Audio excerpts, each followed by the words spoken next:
seorang pemabuk kelas kakap, tapi sangat dicintai oleh Nabi. Nuaiman ini orang yang kemudian mengajarkan kepada kita bahwa berinteraksi dalam beragama itu harus asik. Disitulah kemudian metodologi Kanjeng Nabi menghadapi Nuaiman saya praktekkan ketika saya menaklukkan klub malam dan lokalisasi.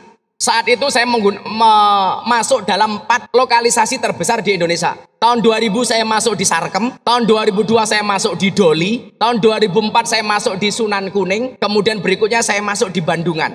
Metodologi yang saya pakai untuk menaklukkan anak-anak di klub malam dan lokalisasi itu adalah bagaimana cara Nabi Muhammad menghadapi sahabat Nuaiman. Saat itu para sahabat yang lain melaknat Nuaiman dengan mengatakan, celaka kau Nuaiman. Tetapi Nabi Muhammad membela dengan mengatakan, la tal'anuhu fa innahu yuhibbullah wa rasulah. Jangan sekali-kali kamu melaknat Nuaiman, karena di dalam hati Nuaiman dia mencintai Allah dan Rasulnya. Alhamdulillahirabbil alamin wa kafa, salatu wassalamu ala sayyidina Muhammadinil Mustafa wa ala alihi wa sahbihi ahli sidqi wal wafa. Rabbi shrah li sadri wa yassir li amri wahlul 'uqdatam min lisani yafqahu qawli, amma ba'd. Makan semangka minumnya susu. Hai Unisula, I love you. Perkenankan saya Miftah Maulana Habibur Rahman, nomor induk mahasiswa 3150210001, mahasiswa Prodi Pendidikan Agama Islam Fakultas Agama Islam Unisula Semarang, akan mempresentasikan skripsi saya dengan judul Pendidikan Agama, Pendidikan Islam, Berwawasan Kebangsaan berbasis metode Al-Mizzah Al-Miftahiyah sekaligus orasi kebangsaan. Sebelum saya sampaikan, mohon izin Bapak Ibu, satu saat saya berada di sebuah pesantren. Ada seorang santri yang memberanikan diri naik panggung. Yang kemudian saya tanya, nak, cita-citamu pengen jadi apa? Anak usia 7 tahun. Saya pengen menjadi kiai besar. Saya pengen menjadi dai terkenal. Siapa idola kamu, nak? Dengan bangganya dia menyebutkan Gus Miftah. Saya tanya lagi, kenapa kamu pengen menjadi dai seperti Gus Miftah? Saya senang sama Gus Miftah. Kenapa? Tidak selesai kuliah tapi bisa menjadi dai besar. Saat itu Bapak Ibu, saya jadi mikir, kalau ini diterus-teruskan, ini akan menjadi presiden buruk santri di Indonesia. Bagaimana kemudian kegagalan saya dulu kuliah, tinggal skripsi tidak saya teruskan. Ini akan dicontoh oleh anak-anak hari ini. Ternyata Gus Miftah tidak selesai kuliah saja bisa jadi orang hebat. Maka kemudian saat itu saya menangis. Ini tentunya bukan uswah yang bagus. Ini bukan contoh yang baik. Kenapa yang dicontoh kegagalan saya di dalam kuliah waktu itu? Di saat yang sama, begitu banyak tawaran dari beberapa kampus di Indonesia bahkan luar negeri untuk memberikan saya gelar kehormatan Dr. Honoris Causa. Saya akhirnya matur kepada guru saya, Maulana Habib Lutfi bin Yahya Pekalongan, karena kita diperintahkan fas'alu ahla dzikri in kuntum la ta'lamun. Saya matur sama beliau, Abah, boleh nggak saya menerima Dr. Honoris Causa? Yang nawari kamu siapa, nak? Ada beberapa kampus di Indonesia dan bahkan luar negeri, terutama terkait dengan metodologi saya pengajian delokalisasi dan klub malam. Beliau bilang, nah, kalau seandainya kamu masih mau kuliah itu jauh lebih terhormat dibandingkan kamu menerima gelar kehormatan Dr. Honoris Causa. Lagian Bapak Ibu, saya malu kalau Dr. Honoris Causa, doktor honornya kaos. Maka saat itu saya matur sama teman-teman di Unisula yang kebetulan beberapa kali komunikasi. Dari sekian banyak kampus yang nawari saya untuk kuliah 2 tahun yang lalu, akhirnya saya putuskan untuk kembali berkuliah, meneruskan program saya dulu yang gagal. Alhamdulillah saya diterima di Unisula. Nah, rekan-rekan sekalian, saya sempat ditanya sama beberapa teman saya, gak terlambat Gus? Saya bilang enggak. Toh kalau masalah terlambat, saya dulu kuliah, zaman saya kuliah dulu di IAIN, saya juga sering terlambat. Saya sering dimarahi sama dosen saya, Miftah, kenapa kamu terlambat?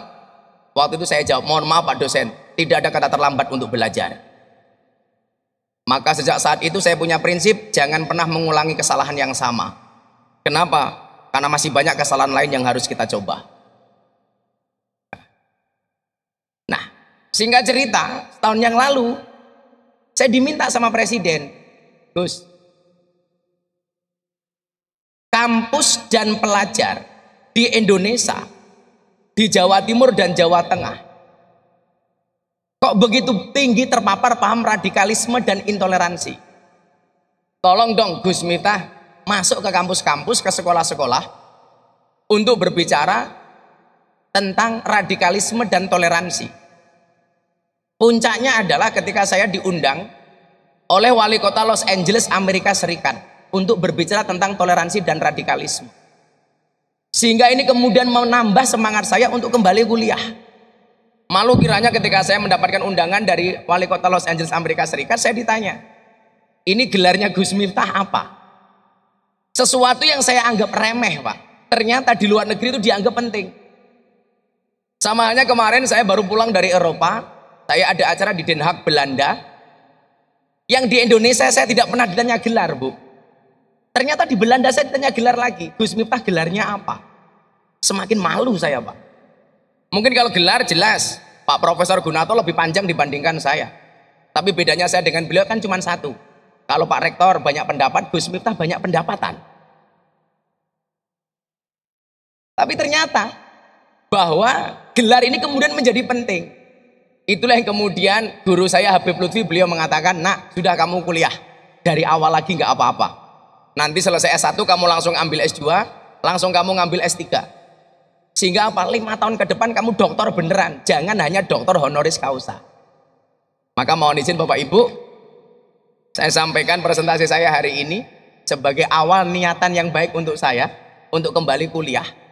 Saya nggak tahu nanti orang di luar sana akan ngomong apa tentang saya nggak ada urusan. Karena saya termasuk orang yang menjadi sasaran bulian terbesar menurut media massa. Tapi saya punya prinsip, ketika ada orang lain membicarakan kekuranganmu, tersenyumlah. Kenapa? Karena kekuranganmu saja diperhatikan, apalagi kelebihanmu. Nah, maka Bapak Ibu yang saya muliakan, kenapa judul skripsi saya Pendidikan Islam Berwawasan Kebangsaan berbasis metode Al-Mizah Al-Miftahiyah. Satu ketika saya dapat tamu dari Canberra, Australia. 3 bulan setelah masuk Islamnya Deddy Corbuzier. Deddy Corbuzier masuk Islam tanggal 21 Juni 2019. Saya dapat tamu dari Australia bulan sekitar Agustus tahun 2019. Dia seorang ateis, tidak pernah beragama sebelumnya. Dalam KTP dan identitasnya kosong, gak ada agama apapun. Dia datang ke Jogja, Pak. Begitu dia ketemu saya, dia bilang, Gus Miftah, I will to be a Muslim. Saya pengen jadi orang Islam. Saya tanya, agama kamu sebelumnya apa? Ateis. Kemudian saya tanya, do you know about Islam? No, I don't know about Islam. Saya tanya lagi, if you don't know about Islam, why you will to be a Muslim? Kalau kamu nggak tahu Islam itu apa, kenapa Anda pengen jadi orang Islam? Jawabannya apa Bapak Ibu? Because your Islam is enjoy, relax, and happy. Karena saya melihat Islamnya Gus Miftah ini enjoy, relax, asik, dan menyenangkan. Saya pengen masuk Islam karena saya tertarik dengan cara beragama Anda. Kemudian kita diskusi Bapak Ibu, apa yang menurut dia menarik. Sehingga kemudian dia tertarik untuk masuk Islam yang sebelumnya dia seorang ateis. Ternyata jawabannya adalah, karena bagi saya cara beragama Gus Miftah itu receh. Cara beragama Gus Miftah itu ringan. Itu pula kemudian kenapa saat itu ketika Deddy Corbuzier mau masuk Islam, seminggu sebelum dia masuk Islam, dia telepon saya. Gus, saya pengen masuk Islam. Waktu itu saya bilang, gak usah mas. Serius, saya pengen masuk Islam, gak usah. Kamu di agama yang lama saja kamu gak pernah taat kok, apalagi masuk Islam. Emangnya kenapa Gus? Jadi orang Islam tuh berat Ferguson, berat. Kamu gak akan kuat. Karena dia ngeyel, akhirnya saya tanya, kenapa kamu pengen masuk Islam? Lagian kalau kamu pengen masuk Islam, teman kamu muslim itu banyak. Ustadz, kiai yang kamu miliki itu banyak. Kenapa kamu harus melalui saya? Kemudian dia jawab, Pernah nggak? Ingat nggak dulu Gus Miftah pernah bilang sama saya, kata Dedi, kalau seseorang itu masuk Islam, besok wajah dan bentuk Islamnya itu seperti apa tergantung pintu masuknya. Kalau pintu masuknya keras, maka Islamnya akan penuh dengan kekerasan. Kalau pintu masuknya suka marah, maka Islamnya akan penuh dengan kemarahan. Kalau pintu masuknya ini nggak asik, maka dia tidak akan menjadi orang Islam yang asik. Tapi sebaliknya, ketika masuk Islam melalui pintu yang ramah, maka wajah Islamnya akan menjadi wajah Islam yang ramah dan menyenangkan. Dan waktu itu Dedi bilang, kalau saya harus masuk Islam, saya harus masuk Islam melalui pintu yang ramah. Dan kalau saya ngomong pintu yang ramah, this is you not others, kata Dedi. Akhirnya dia datang. Nah, sehingga kemudian waktu itu saya simpulkan, menyampaikan ajaran agama dengan cara yang fun, ini menarik. Bapak Ibu, ketika menyampaikan value, saya selalu berpegang kepada dua hal secara substansi. Yang pertama adalah edukasi, yang kedua adalah rekreasi. Menyampaikan value menjadi membosankan manakala substansinya hanya edukatif, tidak ada rekreasinya. Maka orang akan bosan ketika mendengarkan presentasi itu. Tapi sebaliknya, ketika disampaikan hanya rekreasi, tidak ada edukasi, maka nggak akan ada bedanya dengan stand up comedy. Disitulah kemudian kenapa metodologi berbasis al-mizah al-miftahiyah ini menjadi penting. Al-mizah kita maknai secara sederhana adalah fun learning. Bagaimana kemudian pembelajaran ini harus kita buat menyenangkan. Contoh kasus umpamanya, ketika Imam Abu Hasan As-Sadili yang mempunyai torekoh yang paling digandrungi oleh orang NU yaitu Sadiliyah, beliau pernah mengatakan, kalau kamu punya guru, gurumu tidak bisa membuat kamu tersenyum, tinggalkan. Demikian juga contoh kasus ketika Nabi Musa alaihissalam berikut umatnya saat itu dilandau kemarau panjang. Kemudian dia sholat istikharah kepada Allah untuk minta air hujan, ternyata tidak Allah kabulkan. Setelah 3 kali sholat, mohon maaf kok istikharah, sholat istisqa, 3 kali sholat istisqa, belum juga turun hujan. Maka kemudian apa? Nabi Musa matur sama Allah. Setelah Nabi Musa matur, ternyata salah satu syarat supaya Allah menurunkan air hujan kepada Nabi Musa adalah Nabi Musa diperintah oleh Allah untuk minta doa kepada salah satu wali yang namanya Barakh. Pertanyaannya adalah, Nabi Musa bertanya sama Allah, Tuhan, kenapa saya harus minta doa kepada Barakh? Saya nabi, dia hanya wali. Ternyata jawaban Allah saat itu adalah, innahu yudhikuni fil yaumi salasa marot. Karena dia Barakh sehari bisa membuat aku tersenyum minimal 3 kali. Ini artinya apa? Bahwa happy itu penting Bapak Ibu. Makanya kita tuh kadang-kadang kalau berdoa nggak usah serius-serius banget.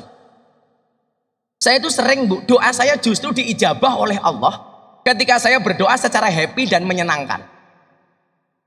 Dan saya melihat hari ini kecenderungan di antara kita kalau doa itu minimalis, Pak. Ya Allah, carikan saya jodoh ya Allah. Jelek nggak apa-apa, yang penting soleh.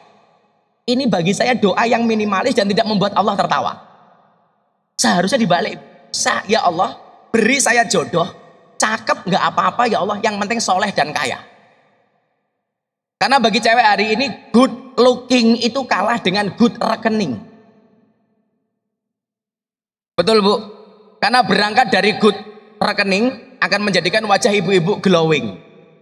Dan saya punya prinsip, di balik wajah istri yang glowing ada suami yang golong komeng. Ketika saya memahami itu berarti apa? Allah itu asik. Ternyata Allah juga bisa diajak bercanda. Demikian juga contohnya ketika Abu Nawas bermunajat kepada Allah dengan kalimat ilahi lastulil firdausi ahla wal aqwa ala naril jahimi. Ini tentunya munajat yang sangat membingungkan. Di mana membingungkannya? Dia mengatakan dia tidak pantas di surga, tetapi juga tidak kuat di neraka. Coba kalau Gusti Allah Pak Rektor umpamanya, pasti dia akan mengatakan Abu Nawas karep mugi sak janjane apa. Sehingga di sini kemudian saya memandang pentingnya pendidikan dengan metode ini bahwa pendidikan itu harus disampaikan secara menyenangkan. Sehingga ada 3 rumusan masalah yang kemudian harus kita sampaikan hari ini. Yang pertama adalah bagaimana konsep pendidikan Islam berwawasan kebangsaan. Yang kedua, bagaimana pendidikan berbasis metode Al-Mizah Al-Miftahiyah. Dan yang ketiga adalah apa saja faktor pendukung dan penghambat dalam pelaksanaan pendidikan Islam berwawasan kebangsaan berbasis metode Al-Mizah Al-Miftahiyah.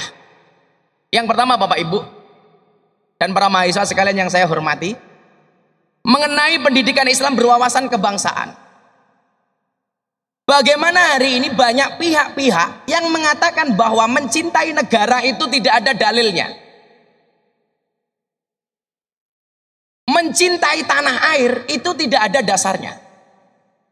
Tapi lucunya, ketika Palestina diserang sama Israel, dia akan teriak pertama kali membela Palestina.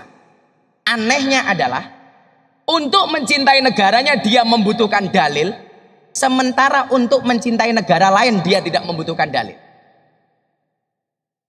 Ketika Palestina dibom, semangat untuk membela Palestina begitu besar. Kecintaan dia terhadap Palestina begitu besar. Tetapi anehnya, ketika mencintai bangsanya dia harus mempertanyakan ada dalilnya apa enggak. Sehingga dalam sebuah tulisan saya membaca, ada seorang ustadz yang mengatakan Pancasila itu bid'ah, mencintai negara itu kafir, kami lebih mencintai kota Madinah. Nah, maka Bapak Ibu, pendidikan Islam berwawasan kebangsaan adalah suatu proses dalam rangkaian pandangan yang mencerminkan sikap dan kepribadian yang memiliki rasa cinta terhadap tanah air. Akan saya sampaikan satu fakta, di mana saat itu Kanjeng Nabi Muhammad SAW ketika terusir dari kota Mekah, sehingga kemudian harus ada peristiwa hijrah pada tahun 12 kenabian, setahun setelah terjadinya peristiwa Isra Mi'raj, karena Isra Mi'raj itu terjadi pada tahun 11 kenabian. Saat Nabi Muhammad SAW meninggalkan kota Mekah, beliau kemudian menatap kota Mekah dengan mengatakan, ya Makkah, innaki lahabul ardi ilayya, walaula anni ukhrijtu minki ma kharrijtu. Wahai kota Mekah, kata Nabi, sumpah demi Allah, engkau adalah bumi yang paling aku cintai. Kalau saja aku tidak didolimi, aku tidak mungkin meninggalkan engkau. Hadis riwayat Ahmad. Begitu sampai kota Madinah, beliau mengangkat kedua tangannya kemudian berdoa, Allahumma habib ilainal Madinah kahubbina ila Makkah au asyad. Ya Allah ya Rabb, anugerahkanlah kepadaku mencintai kota Madinah sebagaimana aku mencintai kota Makkah, bahkan lebih dahsyat daripada itu. Dalil-dalil ini tentunya menjadi kontra narasi terhadap pihak-pihak yang mengatakan mencintai Indonesia itu tidak ada dalilnya. Maka menjunjung tinggi rasa kesatuan dan persatuan, memiliki rasa kebersamaan sebagai bangsa untuk membangun bangsa menuju masa depan yang lebih baik. Dalam konteks pendidikan tersebut diarahkan untuk menjadi hamba Allah dan semakin dekat dengannya. Sebab semakin mengetahui akan tanah airnya, semakin bertambah pula takwanya. Karena kita bangsa aman dan damai, maka pelaksanaan ritualitas ibadah akan menjadi mudah direalisasikan. Tentunya dengan pemahaman pendidikan kebangsaan yang baik, akan menjadi kontra narasi terhadap mereka yang sampai hari ini masih memperjuangkan sistem khilafah di Indonesia.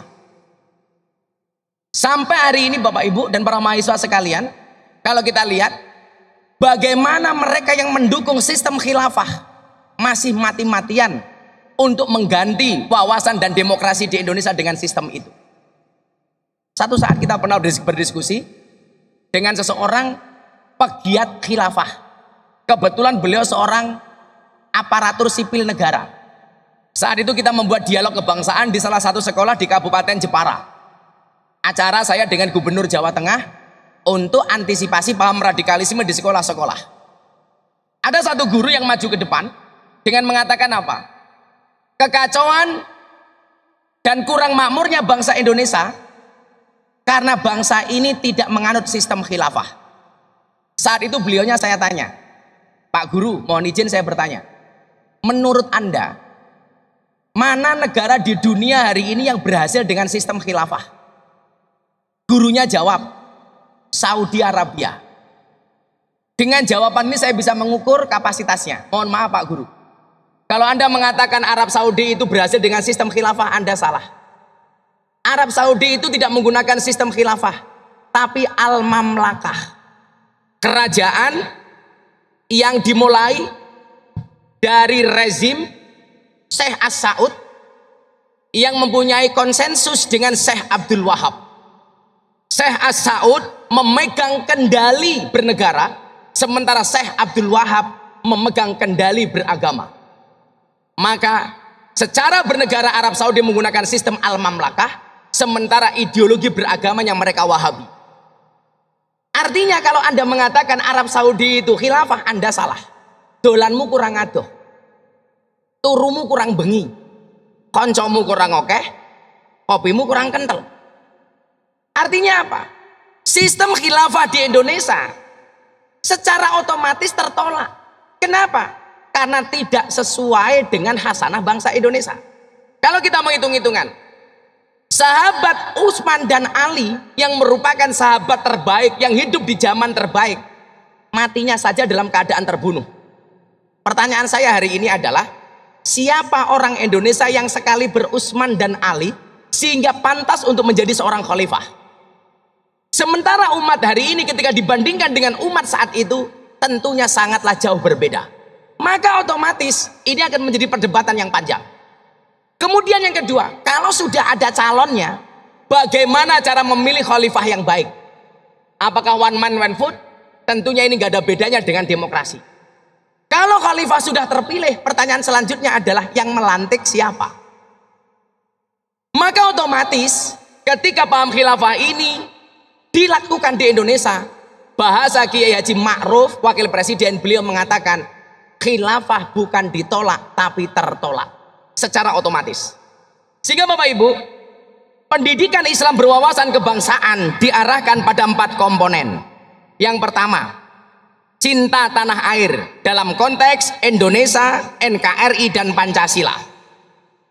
Kemudian yang kedua adalah menerima kebinekaan, fitrah perbedaan seperti yang kita baca dalam surat Al-Hujurat ayat 12. Kemudian yang ketiga adalah anti kekerasan, wasatiyah, Al-Baqarah 143. Kalau Anda perhatikan Bapak Ibu, Al-Baqarah terdiri dari 286 ayat. Kebetulan ayat yang berbicara tentang wasatiyah Allah tempatkan tepat pada pertengahan surat Al-Baqarah. Surat Al-Baqarah ayat 143. Wa kadzalika ja'alnakum ummatan wasaton. Dalam hal ini saya pernah membuat riset, ada berapa jumlah orang beragama dan berbangsa di dalam Indonesia. Ternyata kemudian riset saya dan kawan-kawan waktu itu menghasilkan 4 hal. Dalam beragama dan berbangsa, orang Indonesia terbagi dalam 4 kategori. Saya berbicara di wilayah Muslim. Yang pertama, di dalam beragamanya dia menggunakan akidah Ahlussunnah wal Jamaah, dan di dalam berbangsa dan bernegaranya dia berideologikan Pancasila. Kelompok ini adalah yang paling ideal untuk hidup dan tinggal di Indonesia. Kemudian yang kedua adalah di dalam beragama akidahnya Ahlussunnah wal Jamaah, tetapi di dalam berbangsa dan bernegaranya dia berpaham khilafah. Ini yang sangat menipu. Kenapa? Karena ibadahnya sama, amaliyahnya sama, tetapi berbeda dalam masalah ideologi bernegara. Kemudian yang ketiga adalah akidahnya Wahabi, amaliyahnya Wahabi, tetapi di dalam berbangsa dan bernegara masih berideologikan Pancasila. Ini masih ada Bapak Ibu hadirin, walaupun cuma sedikit. Dan yang paling gampang ditandai adalah yang keempat. Amaliyahnya Wahabi, akidahnya Wahabi, dan berbangsa dan bernegaranya adalah khilafah. Ahlussunnah Pancasila, Ahlussunnah HTI, Wahabi Pancasila, dan Wahabi HTI atau khilafah. Maka pemahaman wasatiyah itu harus kita sampaikan. Kemudian yang selanjutnya adalah menerima local wisdom, al-adah, al-muhakkamah. Sehingga kemudian apa? Ketika pemahaman itu terjadi, tidak akan terjadi kasus ketika ibu kota negara dipindah ke Kalimantan oleh Presiden Jokowi, ada orang yang menghinakan Kalimantan dengan menyebutkan kenapa ibu kota Jakarta dipindah ke tempat buangan setan, demit, jin, dan iblis. Maka kemudian yang terjadi apa? Yang terjadi adalah kemarahan dari warga Kalimantan. Kenapa? Karena mereka merasa dihina. Karena mereka merasa tidak dihargai kearifan lokalnya. Padahal kalau kita baca Al-Hujurat ayat 13, lita'arafu, pemahamannya adalah saya tidak hanya kenal by name nama Pak Rektor, atau Pak Rektor mengenal nama saya sebagai Miftah, tetapi lita'arafu itu adalah sekaligus memahami budayanya, bahasanya, adat istiadatnya, dan karakteristiknya. Sehingga tidak akan memunculkan kalimat penghinaan sebagaimana dia mengatakan kenapa ibu kota Kalimantan dipindah ke tempat buangan setan, demit, jin, dan iblis. Maka saya punya kebiasaan, mohon izin Pak Rektor, kalau saya itu pengajian di semua daerah, saya pengajian di Madura, belangkon saya ini saya lepas, saya gunakan ikat Madura, Bu. Kalau saya pengajian di Batam, di Riau, saya akan menggunakan peci ala Riau. Atau kalau saya pengajian di Lampung, saya akan menggunakan peci ala Lampung. Tapi terakhir saya pengajian ke Irian Jaya, Pak, dan saat itu saya dikasih koteka. Saya bilang sama panitia, mohon maaf saya menghargai budaya koteka, tapi tolong jangan diminta saya untuk memakainya. Ngeri, Bu. Nah, menerima local wisdom. Kemudian yang kedua, metode al-mizah al-miftahiyah merupakan cara belajar yang mengasihkan dan menyenangkan, yang berpusat pada kondisi psikologi anak dan suasana lingkungan dalam melakukan kegiatan belajar mengajar. Metode al-mizah al-miftahiyah adalah salah satu cara yang membuat suasana belajar mengajar menjadi nyaman dan menyenangkan, sehingga terciptalah rasa cinta dan keinginan anak didik untuk belajar. Bapak Ibu, saya membaca sekian riwayat bagaimana kemudian Kanjeng Nabi itu asik untuk diajak bercanda. Maka salah satu sahabat Nabi yang paling sering mencandai Nabi adalah bernama Nuaiman, seorang pemabuk kelas kakap, tapi sangat dicintai oleh Nabi. Nuaiman ini orang yang kemudian mengajarkan kepada kita bahwa berinteraksi dalam beragama itu harus asik. Disitulah kemudian metodologi Kanjeng Nabi menghadapi Nuaiman saya praktekkan ketika saya menaklukkan klub malam dan lokalisasi. Saat itu saya masuk dalam 4 lokalisasi terbesar di Indonesia. Tahun 2000 saya masuk di Sarkem, tahun 2002 saya masuk di Doli, tahun 2004 saya masuk di Sunan Kuning, kemudian berikutnya saya masuk di Bandungan. Metodologi yang saya pakai untuk menaklukkan anak-anak di klub malam dan lokalisasi itu adalah bagaimana cara Nabi Muhammad menghadapi sahabat Nuaiman. Saat itu para sahabat yang lain melaknat Nuaiman dengan mengatakan, celaka kau Nuaiman. Tetapi Nabi Muhammad membela dengan mengatakan, la tal'anuhu fa innahu yuhibbullah wa rasulah. Jangan sekali-kali kamu melaknat Nuaiman, karena di dalam hati Nuaiman dia mencintai Allah dan Rasulnya. Ini kemudian saya adopsi, saya jadikan dalil, saya ngurusi anak-anak pemabuk, Bapak Ibu. Saya ajak waktu itu anak-anak pemabuk di Malioboro untuk saya ajak sholat berjamaah setiap subuh saya datang. Disitulah kemudian muncul kontroversi. Saya dihajar dengan hadis yang mengatakan sholatnya orang mabuk tidak diterima oleh Allah 40 hari. Sehingga kemudian apa? Hadis ini menjadi pertanyaan bagi anak-anak di sana. Gus, bener enggak ada hadis yang bunyinya sholatnya orang mabuk tidak diterima oleh Allah 40 hari? Jawaban saya apa waktu itu? Saya jawab benar. Pertanyaan berikutnya dari para pemabuk itu adalah, kalau sholatnya orang mabuk tidak diterima 40 hari, bagaimana dengan sholat kami? Kenapa Gus Miftah selalu ngajak kami untuk sholat? Jawaban saya waktu itu adalah, mohon maaf mas, itu adalah hadisnya orang normal. Sementara kalian abnormal. Artinya kalau nunggu nggak mabuk, sholatnya kapan? Maka tetaplah sholat walaupun kamu mabuk. Jangan berhenti sholat kalau kamu tidak bisa berhenti mabuk. Minimal kelasnya adalah STMJ. Sholatnya terus, maksiatnya jalan. Kalau bahasanya Pak Rektor amar ma'ruf nahi mungkar, kalau bahasa saya di klub malam Pak, amar ma'ruf nyambi mungkar.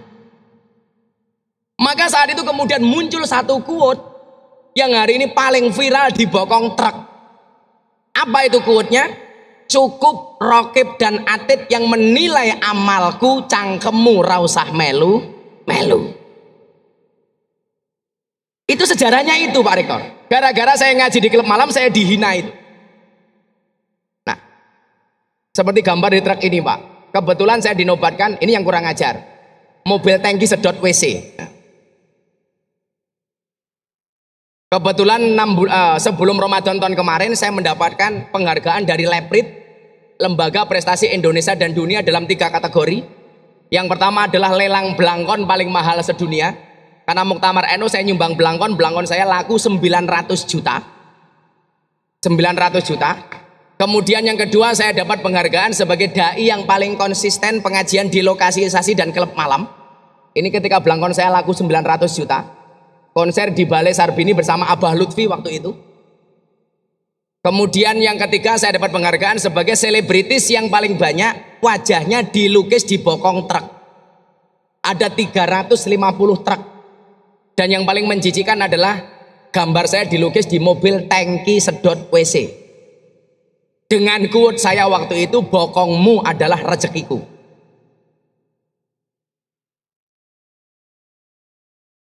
Nah, Bapak Ibu yang saya muliakan. Maka kemudian apa? Al-Mizah Al-Miftahiyah ini menjadi menarik manakala dengan metodologi yang fun learning ini kita bisa masuk ke semua tempat Bapak Ibu. Contoh umpamanya ketika saya menaklukkan seorang preman besar di Jogja yang saat itu pengen membunuh saya, namanya Gunardi Joko Lupito. Itu ternyata apa? Dia kemudian menjadi bertaubat gara-gara melihat fun learning ini.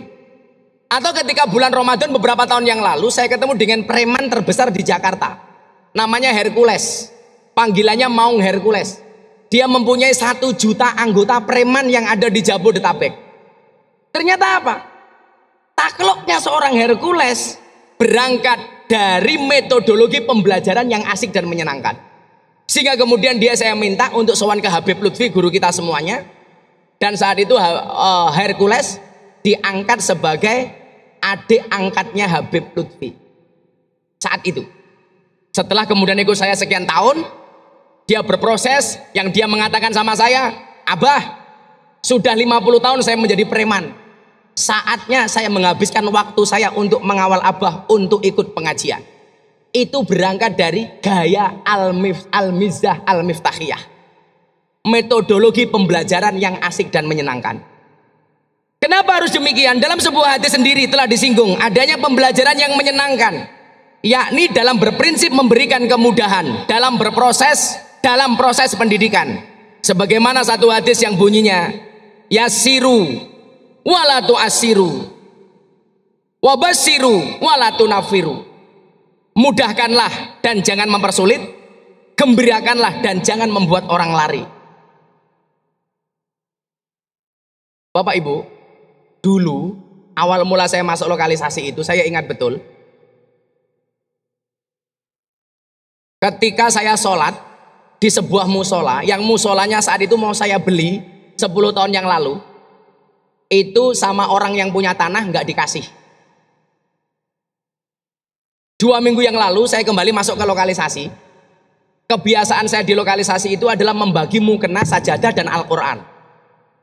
Ada 150 PSK yang angkat tangan minta mukena dan sajadah. Akhirnya saya bagi. Kalau nyuwun sewu Pak Rektor, kalau bedanya sarkem zaman dulu dengan hari ini. Kalau lokalisasi sarkem saat itu 20 tahun yang lalu, penghuninya itu sepuh-sepuh. Usianya 40 tahun ke atas Bu. Setelah pandemi ini naudzubillah min dzalik, yang datang itu usia 19 tahun, 20 tahun. Maka kalau saya hari ini masuk ke lokalisasi, kacamata hitam saya semakin tebal. Antisipasi supaya kalau ngelirik tidak kelihatan. Nah, bukti bahwa membuat sesuatu yang mudah itu menyenangkan apa? Musola yang 10 tahun yang lalu saya beli tidak boleh. 2 minggu yang lalu saat saya kembali pengajian di lokalisasi, kemudian saya bagi mukena, yang punya musola ini datang ke depan meja saya, kemudian dia mengatakan apa? Gus Miftah, musolanya saya wakafkan untuk lokalisasi. Musola itu yang menjadi saksi sejarah saat saya dulu ngimami WTS pertama kali. Tahun 2000, usia saya 19 tahun. Saya semester 3 waktu itu, mohon maaf, semester 2 waktu itu di IAIN. Saya masuk ke sana. Ternyata apa? Kalimat-kalimat sederhana dengan hadis yang sama, dalil yang sama, ayat yang sama. Ketika disampaikan dengan asik, dengan yasir, dengan mudah, itu akan lebih bisa diterima Pak oleh anak-anak seperti mereka. Contoh, satu saat mereka saya ajak untuk sedekah di panti asuhan. Mereka bilang begini sama saya, Gus, ini kan uang haram. Lah tuh kamu tahu kalau uang haram? Ya. Kalau uang ini saya jadikan sedekah untuk panti asuhan, kira-kira saya dapat pahala apa enggak, Gus? Maka waktu itu jawaban saya apa, Pak Rektor? Mohon maaf. Saya mohon maaf, Mbak. Demi Allah, demi Rasulullah, Bapak Ibu. Kalau saya ngomong di panggung itu ngomong PSK, ngomong WTS, ngomong pelacur, mulut saya enteng. Tapi kalau di hadapan para PSK, nggak pernah sekalipun saya menyebut nama PSK di hadapan mereka. Paling bahasa saya adalah mbak-mbak yang saya hormati. Kan nggak mungkin saya pengajian para PSK rahimakumullah, kan nggak mungkin. Mungkin. Para PSK rahimakumullah, nggak mungkin. Maka disitulah pentingnya yasiru walatu asiru, basiru walatu nafiru. Kemudian yang selanjutnya adalah secara umum metode al-mizah memuat 4 hal, yaitu humor, menyanyi, game, dan bercerita. Maka metodologi ini saya pakai ketika saya pengajian di hadapan puluhan ribu orang. Termasuk kemarin saya tanggal 15 Januari, saya memberikan pengajian di kota Changhua, Taiwan. Humor, menyanyi, game, dan bercerita. Sedangkan untuk metode al-mizah al-miftahiyah ini memuat 6 komponen utama, yaitu pembelajaran yang memuat humor. Saya kasih contoh umpamanya, bisa nggak ditampilkan ceramah saya di hadapan presiden yang terakhir? Ketika saya berbicara konteks tawakal, bangsa ini menghadapi resesi global 2023. Wa ala rabbihim yatawakalun, saya sampaikan di hadapan presiden. Ingat cerita seorang Gus Dur ketika ada kiai berburu ketemu harimau ditembak. Ternyata harimaunya kebal, gantian harimau ngejar Pak Kiai. Begitu ketemu jurang, kiainya berpikir, saya harus tawakal pasrah sama Allah. Tangan diangkat, dia berdoa, ya Allah, kalau saya harus mati dimakan harimau, tolong matikan aku dalam keadaan husnul khotimah. Ternyata begitu matanya dibuka, macan tidak makan Pak Kiai. Pak Kiai bertanya kepada harimau, harimau kenapa kamu tidak makan saya? Mohon maaf Pak Kiai, saya juga sedang berdoa. Kamu doa apa? Allahumma barik lana. Doa makan Kiai. Untuk itu, ini yang lucu, ini ada Pak Luhut, ada Pak Bahlil, ada Pak Presiden. Pak Luhut kan orang non-Islam. Nah, ketika saya berbicara Allahumma barik lana, Pak Jokowi tersenyum, tertawa terbahak-bahak, Pak Bahlil tertawa terbahak-bahak. Pak Luhut tanya kepada Pak Bahlil, ini definisi senyum yang terdelay, tertawa yang terdelay. Begitu Pak Luhut tanya kepada Pak Bahlil, itu Allahumma barik lana itu apa? Doa mau makan. Baru setelah yang lain berhenti tertawa, Pak Luhut baru tertawa. Jadi definisi tertawa yang terdelay. Sehingga metode seperti ini sangat efektif Bapak Ibu. Bagaimana kemudian kita mengajarkan sesuatu yang rumit dengan penuh canda dan tawa. Kemudian yang selanjutnya adalah menyanyi. Ini sering kemudian saya pakai bagaimana saya mengajarkan kebangsaan ini dengan syair-syair kebangsaan. Hari ini umpamanya lagu yang paling viral, lagu Joko Tingkir. Bagaimana kemudian saya memuat isinya secara substansi, itu mengandung nilai-nilai kebangsaan dengan cara yang happy dan menyenangkan. Seperti syair yang sering saya pakai. Joko Tingkir minumnya kopi. Kopi ditanam di pinggir kali. Ayo berpikir tentang negeri ini. Kalau bukan kita siapa lagi? Kalau bukan kita siapa lagi? Ternyata menyampaikan paham kebangsaan dengan menyanyi itu happy. Ya karena saya orang yang deledek, ya kalau kemudian syair kebangsaan terlalu boring, ya saya ganti syairnya untuk anak-anak muda umpamanya. Sego rawon lawe jantah, sego liwet kurang uyah. Ampun tanglet kapan jomblo nikah, pacar mawon jomblo mboten. Nah, sehingga pembelajaran seperti ini ternyata Bapak Ibu itu menarik. Tuku bawang kleru mrica, wis kebacut sayang mung dianggep kanca. Semarang kaline butek sing disayang matane.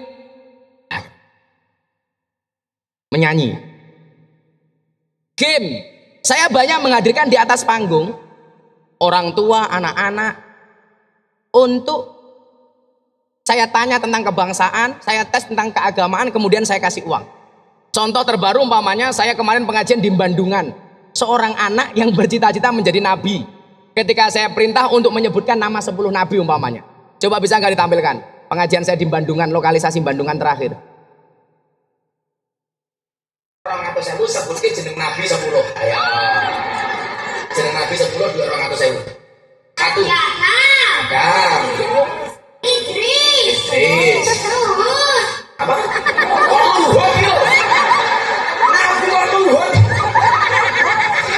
Jadi ini menarik Pak Rektor. Saya suruh sebutkan nama Nabi Adam, Idris, yang ketiga adalah Nabi Luhut. Nah, Nabi Luhut. Ini kasihan sebenarnya anak ini. Sampai hari ini dia saya tanya nggak tahu siapa bapaknya Pak. Saya tanya, nak bapak kamu siapa? Saya nggak tahu. Loh kok nggak tahu? Iya bapak saya banyak. Ya Allah itu. Terus dia saya tanya lagi, nak cita-cita kamu pengen jadi apa? Nabi. Kenapa kamu pengen jadi nabi? Supaya bisa perintah para bocil. Ya Allah itu. Ini ngeri sekali ini. Kemudian yang selanjutnya adalah ditambah dengan pembelajaran mempertimbangkan aspek muktadul hal dan dialogis. Likuli makol makom, walikuli makom makol. Kemudian yang terakhir adalah faktor pendukung dan penghambat dalam pelaksanaan pendidikan Islam berwawasan kebangsaan berbasis metode al-mizah al-miftahiyah. Faktor pendukung yaitu 1. Mampu mencapai hasil pembelajaran yang maksimal. Peserta didik tidak mudah mengalami kejenuhan dalam belajar. Terwujudnya interaksi edukatif antara guru dan murid dan lain-lain. Kemudian yang selanjutnya adalah faktor penghambat. Pendidik perlu berlatih dalam menggunakan metode ini. Kesesuaian metode dan materi pembelajaran atau tidak universal. Kesesuaian metode dan materi pembelajaran atau tidak universal. Membutuhkan durasi waktu yang lebih panjang dalam proses pembelajaran, sehingga dari analisis di atas, metode ini sangat dipengaruhi oleh beberapa faktor, seperti selera humor peserta didik. Saya itu kan dari dulu ikut kiai Pak. Rata-rata kenapa kiai NU itu hari ini lebih menarik? Itu karena punya selera humor Pak. Kayak kemarin saya dibantai sama teman-teman medsos yang tidak bertanggung jawab itu. Ketika saya bilang, teman saya Muhammadiyah tanya, Gus, NU sama Muhammadiyah itu besok masuk surganya duluan mana? Saya jawab, kamu nanya. Nah, gitu kan. Nah, karena dia bertanya saya jawab, duluan orang NU. Loh, kok begitu Gus? Iya. Kenapa? Karena masalah rokok. Muhammadiyah mengharamkan rokok. NU, rokok hukumnya makruh. Kenapa Muhammadiyah mengharamkan rokok? Karena Muhammadiyah takut dengan peringatan pemerintah. Rokok itu membunuhmu, bukan membunuhmu, tapi membunuhmu. Muhammadiyah. Orang Muhammadiyah ketakutan dengan peringatan pemerintah. Rokok itu membunuh. Lah, artinya apa? Orang NU imannya lebih besar dibandingkan orang Muhammadiyah. Karena bagi orang NU yang bisa membunuh itu bukan rokok, tapi malaikat Israel alaihi salam. Selama ini dipotong Pak Rektor. Saya diajar sama netizen, Miftah kurang ajar. Masa NU masuk surga lebih dahulu dibandingkan Muhammadiyah gara-gara rokok? Padahal mohon maaf, saya tidak pernah merokok Pak Rektor. Bapak saya itu perokok berat, adik saya perokok, santri saya banyak yang merokok, tapi saya nggak pernah merokok. Coba kalau adik-adik berjilbab putih, kalau Anda cari suami, Dok, pilih yang merokok apa tidak? Tidak. Gus Miftah, Dok.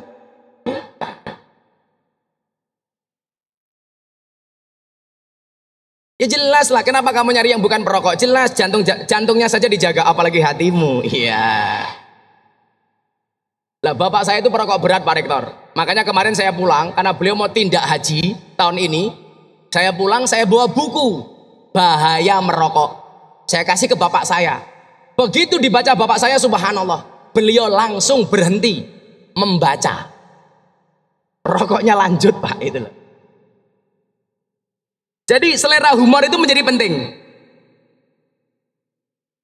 Selera humor peserta didik, sarana atau fasilitas, profesionalitas pengajar, durasi dan kondisi peserta didik. Akhirnya Bapak Ibu yang saya muliakan, Al-Mizah Al-Miftahiyah memiliki kelebihan, yaitu mampu mencapai hasil maksimal, peserta tidak mudah mengalami kejenuhan dalam belajar, dan ada interaksi edukatif antara guru dan murid. Saya itu seneng kalau di panggung pengajian jamaah berani nyelekop. Saya ngomong apa jamaah berarti wangsulan. Saya seneng, Bu. Karena saya mencoba mengikis jarak antara pembicara dengan audien. Sehingga apa? Value yang kita sampaikan akan terdelivery dengan baik. Kenapa? Karena ada respon dari jamaah. Makanya kalau saya pengajian kok ada yang berani memaki saya malah seneng. Oh, berarti masuk. Ceritanya tadi anak itu kan begitu mau naik panggung, Bu, mohon maaf, dia di atas panggung itu dia mengacungkan jari tengahnya ke saya. Gus Miftah, makanya kenapa saya panggil itu? Karena itu tadi ternyata anak yang tidak jelas siapa bapaknya. Kalau bahasanya Pak Dekan mungkin ya Salome lah, satu lubang rame-rame. Kemudian sedangkan kelemahannya adalah diantaranya tidak semua pendidik mampu menerapkan metode ini. Kemudian dalam praktiknya, kesesuaian metode dan materi pembelajaran atau tidak universal. Dan terakhir, membutuhkan durasi waktu yang lebih panjang dalam proses pembelajaran. Sehingga Bapak Ibu yang saya muliakan, dari analisis di atas, metode ini sangat dipengaruhi oleh beberapa faktor, selera humor peserta didik, fasilitas, profesionalitas pengajar, durasi, dan background peserta didik. Para penguji dan hadirin yang dimuliakan oleh Allah, itu sekelumit gambaran dari skripsi saya, Pendidikan Islam Berwawasan Kebangsaan berbasis metode Al-Mizah Al-Miftahiyah, dengan harapan tentunya tulisan ini mampu menjadi hasanah dan mewarnai hasanah keilmuan minimal di Unisulah. Saya itu mencatat begini ya, salah satu titik lemah pengajar itu adalah mudah baper. Sehingga ada jarak antara guru dengan murid, dosen dengan mahasiswa. Yang menjadi persoalan apa? Ya karena baperan, Pak. Kadang-kadang kan begini, kalau orang-orang kayak saya itu kan gak kenal baper ya. Kita itu kalau guyon, Pak penguji mohon maaf, itu melampaui batas. Nah, banyak di antara dosen atau guru itu kadang-kadang siswa atau mahasiswa itu membuat status WA saja tersinggung. Saya dulu pernah kuliah, waktu itu kita membuat status di Facebook saja, itu dibaca, dosen tersinggung. Sehingga apa? Gak bisa bercanda. Sama halnya ketika mungkin di sini hadir ya teman saya dari pendeta di Semarang, Pak Pendeta Indra Puspa. Masih ada nggak beliaunya, Pak Pendeta Indra? Tadi beliau ada di sini. Saya bilang begini, kenapa orang Islam sama orang Kristen itu kok hari ini kekuasaannya jauh? Coba bandingkan, bayangkan dengan zaman Gus Dur waktu itu, Pak. Karena kenal, karena dekat. Kalau orang itu sudah dekat, maka kita mau ngomong apapun enak, Pak. Karena gak ada batas.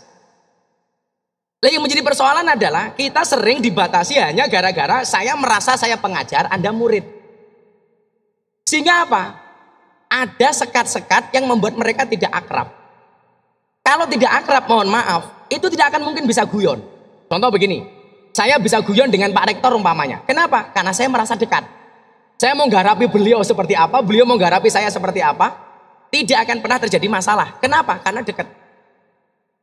Nah, saya pikir faktor pertama yang perlu dilakukan oleh para pembelajar adalah menumbuhkan kedekatan antara pembelajar dengan yang belajar. Sehingga mohon maaf, saya itu kalau diskusi dengan santri Pak, itu saya buka seluas-luasnya. Anda sebagai santri itu boleh ngeritik kiai kalau kiainya salah, tapi juga Anda harus fair gitu loh. Anda harus fair. Jangan sampai kemudian kita hanya mampu mengkritik tapi tidak mampu mendengar kritikan. Maka akan lebih mengenal lagi kemudian ketika metode al-mizah fun learning ini kita bisa lakukan umpamanya dengan pola-pola yang bisa mendekatkan diri kita kepada siswa dengan game umpamanya. Makanya saya biasa Pak, kalau saya kajian kebangsaan itu saya selalu menyiapkan uang cash dan kaos. Tujuan saya satu, untuk game. Bagi mereka yang berani bertanya atau berani saya tanya, berani memberi masukan, saya kasih hadiah. Tentunya dengan pertanyaan yang kita buat. Kemudian adalah untuk menumbuhkan kedekatan itu bisa ajak mereka dengan bernyanyi. Makanya kenapa saya banyak lagu-lagu yang kiranya anak-anak hari ini senang, dangdutan umpamanya, kemudian kita buat lagu sholawat. Mungkin yang sering mengikuti pengajian saya, lagu Ditinggal Rabi, syairnya saya ganti dengan sholawat. Itu kan syair aslinya mohon maaf, atiku rasane loro, nyawang kowe rabi karo wong liya. Bagaimana kemudian anak-anak mau bersolawat? Syairnya saya ganti Pak, kemudian refnya kita ganti sholawat. Atiku rasane loro, nyawang konco adoh karo agama, randuwe tata krama, Qur'ane ra diwaca, salate yo ditinggalno. Apa iki wis jamane cacah enom kelangan akhlake, wong tuwa diseneni, guru yo digepuki, ayo rene gendang ngaji. Lanjut sholawat.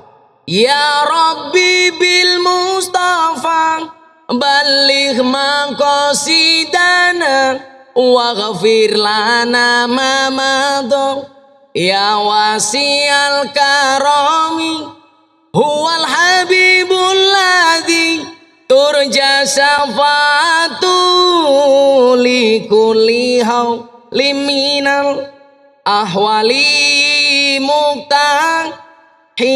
Mungkin kalau seperti itu yang menarik tidak hanya siswanya Pak, malaikatnya juga teriak ho ah ho buka didik jos gitu. Lah ternyata Bapak Ibu, saya itu kalau masuk anak-anak klub malam, mereka dalam keadaan mabuk, saya ajak sholawatan selesai Bu, cuman syairnya saya ganti. Contoh mana lagu yang dulu populer guyon waton nih, lagu Ditinggal Pas Sayang-Sayange. Kowe lunga pas aku sayang-sayange. Bagaimana kemudian syairnya kita ganti supaya mereka mau ngaji.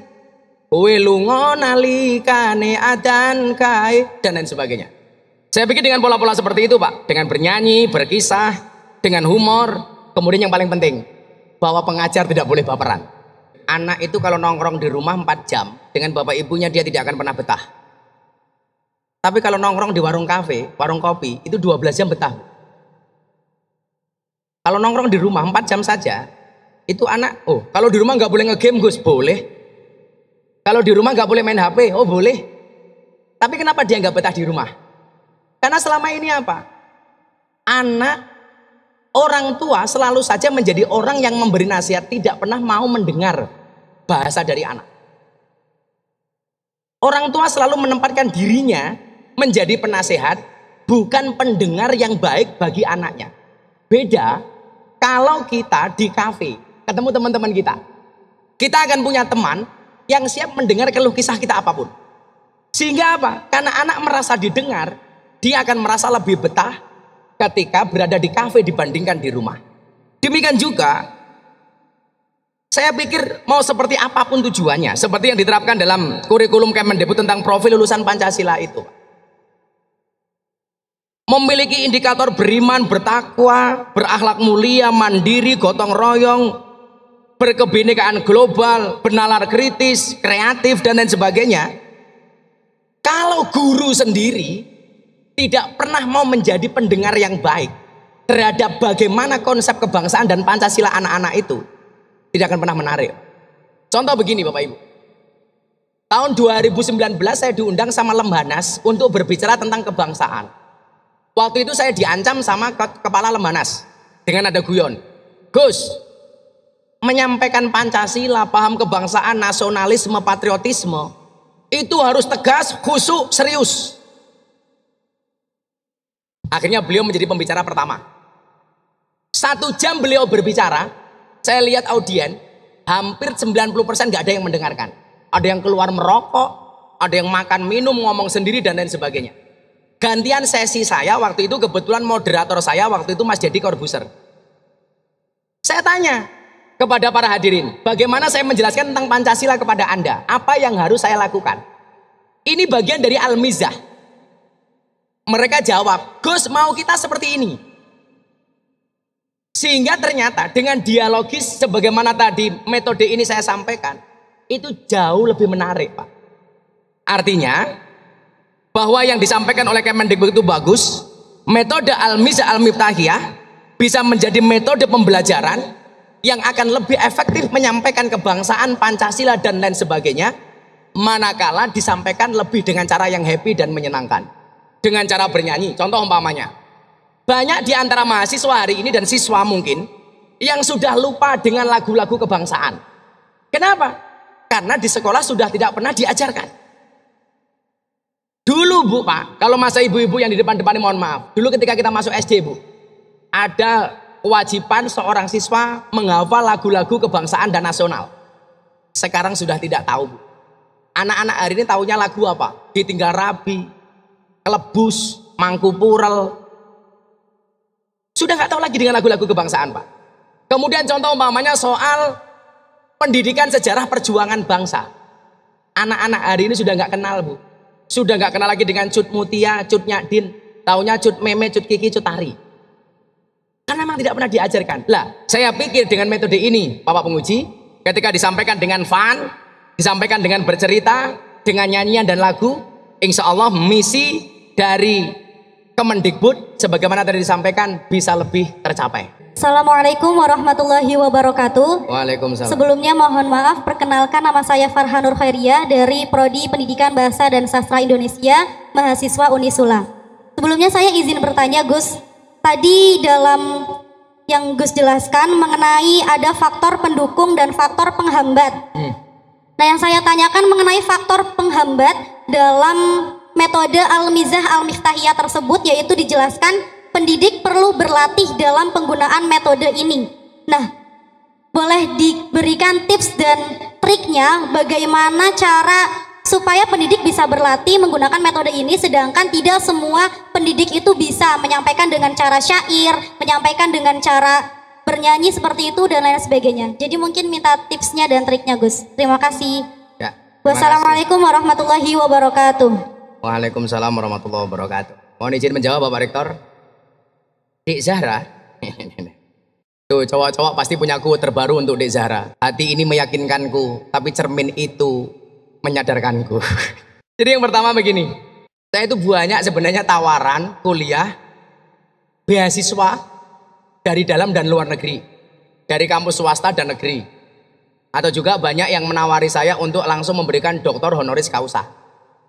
Yang pertama, kenapa saya kuliah di Unisula? Motonya Unisula itu apa sih? Kuntum khairu ummah. Ternyata yang disebut sebagai khairu ummah itu ciri-cirinya apa? Ta'muruna bil ma'ruf wa tanhauna 'anil munkar. Lah, kalau ta'muruna bil ma'ruf wa tanhauna 'anil munkar, itu yang paling mendekati profesi itu apa, Pak? Ya dai. Syiar. Karena tugasnya dai itu amar ma'ruf nahi mungkar. Artinya ada kesesuaian antara motonya Unisula dengan prinsip dakwah saya. Bahwa dakwah itu harus ta'muruna bil ma'ruf wa tanhauna 'anil munkar. Yang pertama. Kemudian yang kedua, pesan guru saya tadi Habib Lutfi. Beliau bilang begini sama saya. Nah, kalau kamu kuliah tidak harus pandang negeri atau swastanya. Terus dilihat apanya Beb? Saya bilang, dilihat apanya Bah? Kamu lihat akidahnya. Kamu cari kampus swasta yang bagus, yang haluannya Ahlus Sunnah wal Jamaah. Dan saya menemukan itu di Unisula. Sehingga menurut saya gak harus ragu. Kenapa saya harus kemudian meneruskan kuliah saya di Unisula? Apalagi kalau dari awal sudah kenal sama kamu. Iya, codot ini.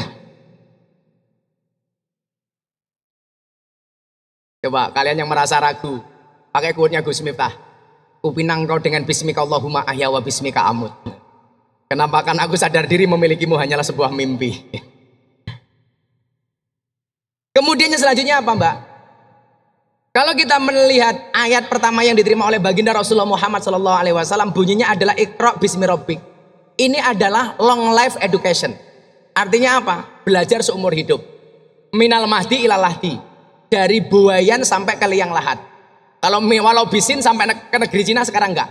Kalau dulu Nabi perintah belajarlah sampai ke negeri Cina, sekarang enggak usah. Kenapa? Karena di Indonesia sudah banyak orang Cina. Jadi enggak harus ke Cina. Kemudian yang selanjutnya adalah kenapa saya milih Unisula? Karena Unisula sebagai Islam swasta terbaik dengan akreditasi unggul, memiliki visi misi yang jelas, khairu ummah. Yes, kira-kira begitu, Mbak. Kenapa saya milih Unisula? Yang jelas, saya berharap mudah-mudahan ada yang bermanfaat ketika saya hadir di Unisula. Terima kasih. Kemudian yang kedua dari Mbak Farhan. Wedok kok Farhan gitu. Farha. Farha itu artinya bahagia. Farha. Non mati ketemu bak saja dibaca iklab. Masa aku ketemu kamu tidak ijab? Iya.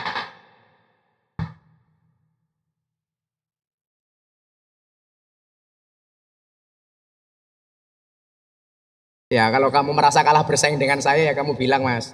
Jika surat Yusufku tidak mampu meluluhkan hatimu, izinkan kulantunkan surat Yasin sebagai penutup kisah hidupmu. Nah. Mate.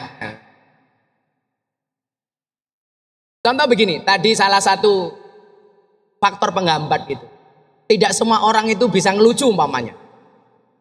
Saya sempat berpendapat seperti itu. Lah, saya itu sama Deddy Corbuzier punya acara namanya Somasi. Jadi kita akan punya dua podcast, Close of the Door, yang satunya Somasi. Ternyata Somasi ini saya pernah menghadirkan orang yang tidak punya bakat melucu itu bisa menjadi lucu. Artinya apa? Bahwa skill itu bisa dilatih. Termasuk melucu. Nah, kenapa kemudian saya ini baru ngurus di Jakarta izin Akademi Kebangsaan Gus Miftah. Saya kemarin diskusi sama Pak Mensesnek, Pak Pratikno. Saya akan membuat Akademi Kebangsaan Gus Miftah. Jadi untuk mempertajam gerakan saya, yang saya kasih gerakan moderasi, beragama dan berbangsa yang happy dan menyenangkan. Kemarin saya launching tanggal 11 Oktober di hadapan Presiden. Pertanyaannya adalah, kenapa saya harus membuat akademi, Bu? Alasannya sederhana, Mbak. Untuk membuat Indonesia, untuk membuat idola Indonesia, itu dibutuhkan Indonesian Idol. Untuk membuat artis dangdut, dibutuhkan dangdut Pantura, KDI, Akademi Dangdut. Nah, pertanyaannya adalah, kenapa untuk membuat dai-dai berkebangsaan atau pengajar-pengajar yang paham dengan fun learning ini tidak kita buat sarananya, Mbak? Saya meyakini skill itu bisa dilatih. Saya dulu ketika SD itu termasuk orang yang tidak bisa berbicara. Omongan saya belibet gak karu-karuan. Ternyata apa? Retorika itu bisa dilatih. Ini kemudian menjadi penting. Kenapa? Karena hari ini kita hidup di zaman 5.0, era society 5.0. Yang di era ini kita dituntut menguasai 4C. Yang pertama adalah creativity, kemudian yang kedua adalah critical thinking, kemudian yang ketiga adalah communication, dan yang keempat adalah collaboration. Nah, bagi orang yang tidak mempunyai skill itu saya sarankan untuk banyak berkolaborasi, untuk banyak cari teman, untuk banyak latihan ngomong. Dulu ketika SD saya dimarahi sama bapak saya, cangkemmu ki ngopo toh, kok ngomong angel men. Dan itu hari ini terjadi pada anak saya, Pak, yang sekarang mondok di Kudus. Mufti Athaillah Shahibul Atqiya Maulana Habibur Rahman. Mulutnya keluh untuk ngomong. Ketika saya mau marah sama anak saya, nggak jadi Bu, kenapa? Karena saya dulu pernah mempunyai pengalaman yang sama. Dan ternyata Mbak, itu bisa dilatih. Saya pikir faktor-faktor penghambat yang tadi saya sampaikan, insya Allah bisa kita atasi, manakala kita bisa rajin untuk berlatih dan terus untuk menempa diri. Kira-kira begitu Mbak, terima kasih.